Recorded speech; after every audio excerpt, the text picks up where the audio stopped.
the gift of death because it gave me perspective on how best to live. And so the patients would always regret the things they did not try, did not do, and did not say.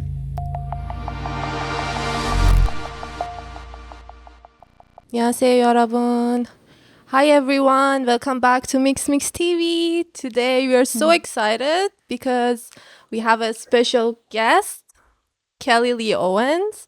And it's such a pleasure and honor to have you here today. How are you doing? I'm good. I'm a little bit jet lagged, but I feel really excited to be here. So yeah, I'm really good. Nice to see you here. So before we get started, I know a lot of your fans here in Korea have been waiting for this moment. So would you like to say hi to people watching? Hi. I actually genuinely so stoked to be here. I was going to say I am a black belt in Taekwondo. Oh. And I can count from 1 to 10 in Korean. That's the only thing I can do. So I can't remember, is hello different? Or how do you say hello? You want to say hello? Yeah. 안녕하세요. 안녕하세요. Oh, that's great. That's great. Okay. So first of all, welcome to Korea. And how does it feel to finally be here? Well, as I say, I did Taekwondo as a kid and ended up becoming a black belt. And so for me, in a sense, I would practice this beautiful thing. Yeah. But, South Korea felt very far away and I didn't know if I would ever come to a place like this. Yes. But it feels like coming home in a way because it was such a part of my childhood in terms of learning a little bit about it and some of the language and the moves. And I always loved it. So the practice. So it's really, I think, given me, the 5 tenets of Taekwondo are courtesy, integrity, perseverance, self-control, and indomitable spirit. So actually it's guided me through my whole life and therefore career. So I feel, oh my God, happy to be here. Oh, so have you had a chance to explore the city or just? Not really, because we landed last night, but we did go out and have some food, like traditional Korean barbecue. Nice. And then this morning I went to a great coffee shop. So, the food is important. And so I've at least had some good food and good coffee. So, yeah. Hopefully you have more time next time or after your show. Yes. Yeah. Well, I finished at 3 a.m., so maybe not. Oh, that's crazy. Yeah. So, speaking of being here, you've been touring all over the world lately. So, what's the best part of that lifestyle, or what's the biggest challenge that people don't usually see? I think the best, I personally love travel, and I like being in liminal spaces. So, airports, for example, they're actually quiet moments of peace for me. Wow. I think originally airports were designed that way. You had Brian Eno designing music for airports as an album. And I feel like we don't take the opportunity enough to be sort of still. So I just love the travel, actually. But at the same time, I think the most challenging part is missing friends and family and having that normal structure to go back to. Yeah. I think you have to have very understanding friends and relationships. So it's you do sacrifice a lot on a personal level, probably. But it's my choice, right? Yeah. So yeah. It's interesting. So, and actually I saw your schedule, tour schedule. Oh my God. And I saw that you will be performing with Peggy Gou. Yes. In London next month. So as you probably know, she's a star who represent Korean electronic music here. So how did that opportunity come about? I think Peggy's always interested seemingly in new artists she discovers, or obviously is in love with music generally, and I think it spans seemingly across different genres. But I think she chose me and MPH and a few other people to support. And I also made a track with MPH and Chris Lake, and so there's lots of connections there and collaborations. But Peggy is the queen, so I'm very happy to be playing with her. You're queen too, actually. You're more queen for me. So I love to back a little and talk about your journey.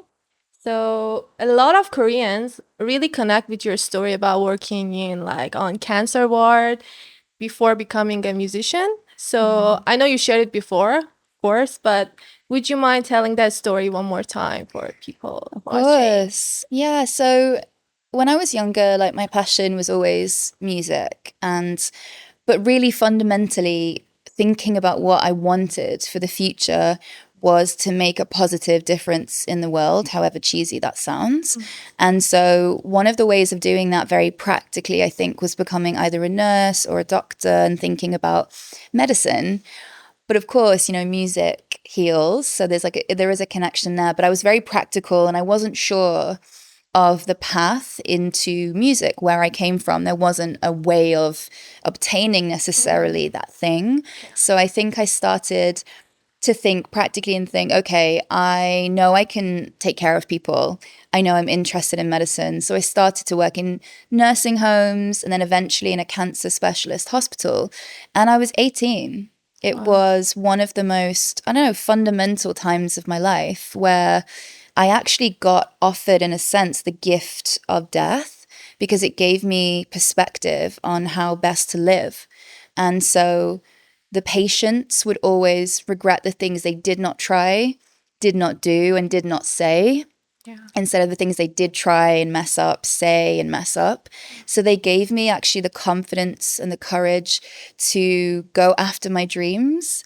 And I didn't want to be on my deathbed with regrets. And so I knew the thing really that I wanted and I would regret not trying was the music path. So really it was the patience that helped me to steer back onto, I think, sort of the path of music. Wow. Thank you for sharing it because I think it's such a powerful story and I love that. Thank you so much. No, of course. So after like everything you experienced over the years, what still excites you the most about making music today? It's just like, I think the word discovery comes to mind is like sometimes I won't know myself until I show up at the studio what wants to, I would say, come through me as the vessel is how I feel as an artist. And then sometimes it will come 2-3 years before as to like what I call these cosmic downloads, and I will know before I step in, and it will be the color, the sentiment, the vision, and so I'm constantly being surprised, and I have to just remain, I think, humble as the vessel in order to create the best thing I can and the thing that's most needed, which I think, again, probably relates back to what I was saying about the cancer hospital, where it's about like connecting and helping others in some way, as music has helped me, really. So, yeah. Wow. So I think that's something people can really hear in your music. Oh, thanks. And your music feels emotional and healing. And at the same time, it's like it's made it for the dance floor for me and for the people. So how do you bring those different elements together? I think they're the same. I think it's catharsis, ultimately. I think that moving your body is therapy. I think listening to lyrics and connecting with them is another type of emotional therapy. And I feel like it's very important that we don't lose those spaces that provide somewhere for people to go and move together in a communal moment. So for me, it's one of the same things, but I'm always looking for the core, which is the emotion, even if it's euphoric or sad. They're part of the same spectrum as a human. So yeah, it's important to dance and release and let go and be free, really. Yeah, exactly. And like I want to like talk about your voice. So your voice has become such an important part of your music. And what made you to decide to start singing on your own songs or instead of like only producing them?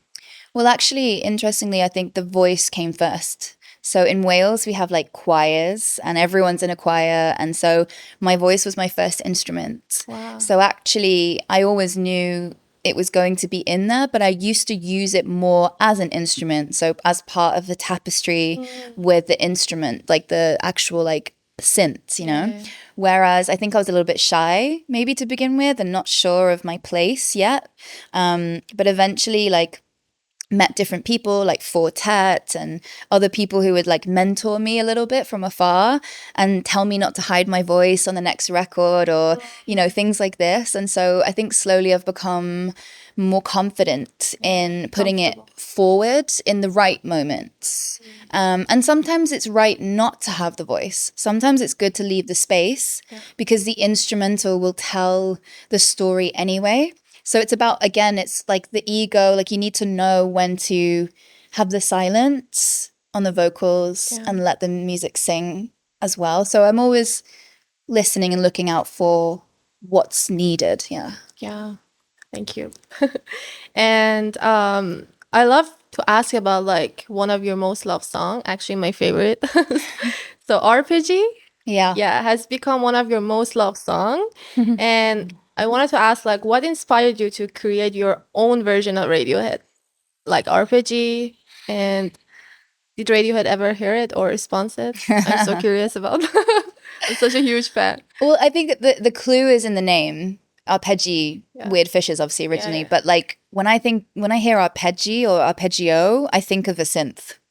I think of MIDI, you know? So for me, there's certain songs, and there's another one I'm exploring at the moment in terms of covers where it's originally guitar, but really it requires a synth. So it was like almost crying out, like begging for me to like at least try. And initially I did sing on that one, but I thought no, because, and this is what I'm saying from before, is you have to know when it's right to leave the voice to the side.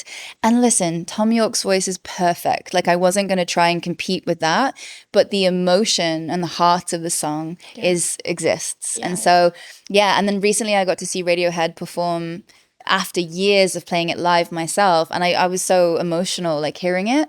It's become part of me. I don't know if they've heard it. I think they probably have. Some people have mentioned that they have, but I don't actually fully know. And in a way, it scares me to think that they have, because when you respect someone so much, you just like hope that your version has given another side. I feel in a way what I did was something that maybe Tom York would have done. It was like almost like a Tom York version, like a K-Lo Tom York version. So hopefully they like it. But, you know, I like it. So, like everyone like it, I think. Well, I love it. So, next question for you is like your earlier music like felt very introspective, and while your recent work like has a stronger club energy. And did that like shift happen naturally, or it was a like conscious creative decision?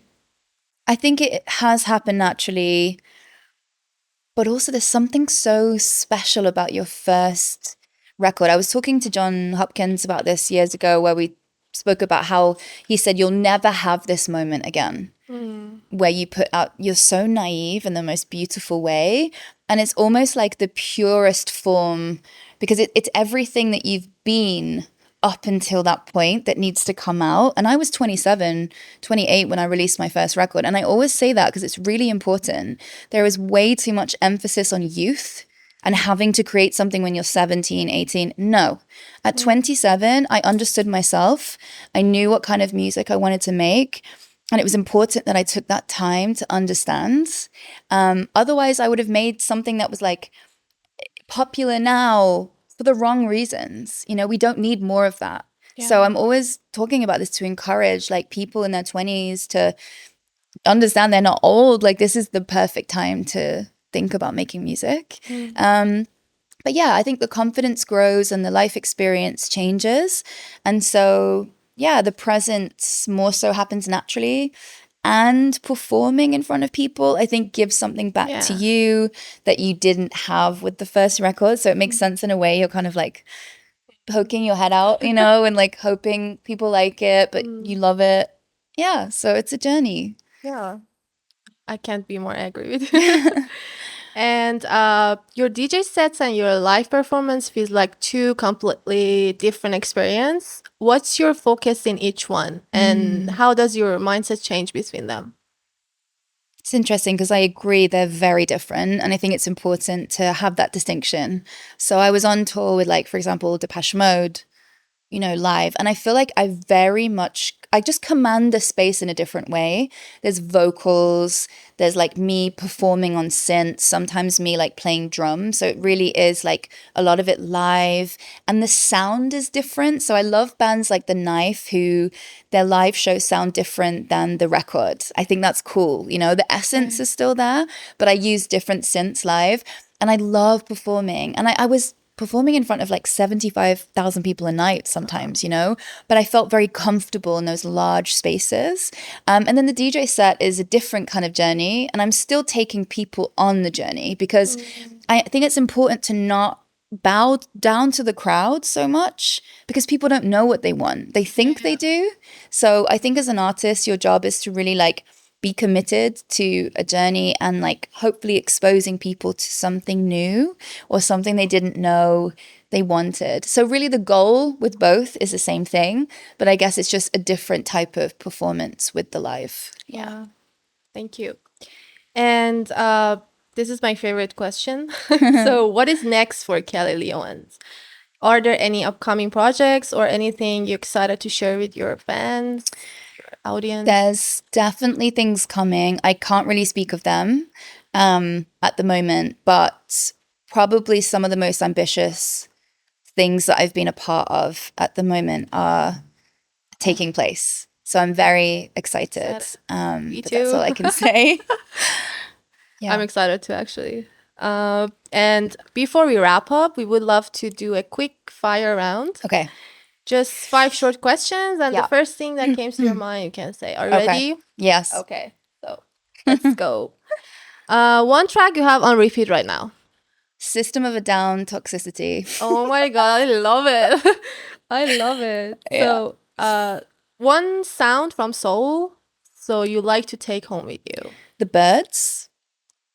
I think it's the bird. Is it the birds or is this a side? I don't know. There's a sound in the city that's like constantly there. The birds in the trees. Okay. Maybe because I lived here for 5 years. I think they're birds. Maybe it's not a bird, but there's like a cool sound, bird-like sound that I'm hearing. It's new for you. It's I'm like wanting to sample it. So yeah. Okay. That's a really cool answer. There we go. And one thing you always do in the DJ booth right before a set. Drinking coffee. No, then champagne. Oh, coffee first, then champagne. Wow. Yeah. I mean, it's 1 a.m. It's 3 a.m. You know, you got to have a plan. So, yeah. And what kind of coffee did you? Well, before I play, I'll do like a double espresso. That's great. Yeah. I love it. So, one non-musical things that healing you these days? Probably my family. Because I think with the craziness of what you do, that you need this like balancing, and they're very grounded and they keep me very grounded and very humble. And I miss them. So, yeah. And one word for where are you right now? I'd say like I feel very peaceful inside. Oh. Yeah. I hope for myself too. It takes time, you know, and it's not always like that. But right now, yeah, that's like such amazing answers. Actually, I was nervous because if it was me, I cannot like answer in like the first thing. Just have to be honest and so like hope for the nervous. best, you know. Yeah. So, thank you so much, for joining us today. It was a really like pleasure to talking to you, sitting with you here because I love the way you talk about music. Like I watched all of your like interviews and everything. I was like, yeah, of course I have to be ready. Yes. And I love the way you're talking about music and everything. And we hope you have a like amazing performance tonight. And we cannot wait to see you like what comes next and next projects. Yes. And I'll be back here for sure. Hopefully with a live show as well. Oh yeah. We cannot wait actually. So, and do you want to like say anything like for? No, just that I'm excited to be here and like, hopefully back with a live show, and I want to meet more of the fans here. So, yeah. Thank you so much. And thank you for everyone for watching. See you in next episode. Thank you so much. Thank you. I love you so much.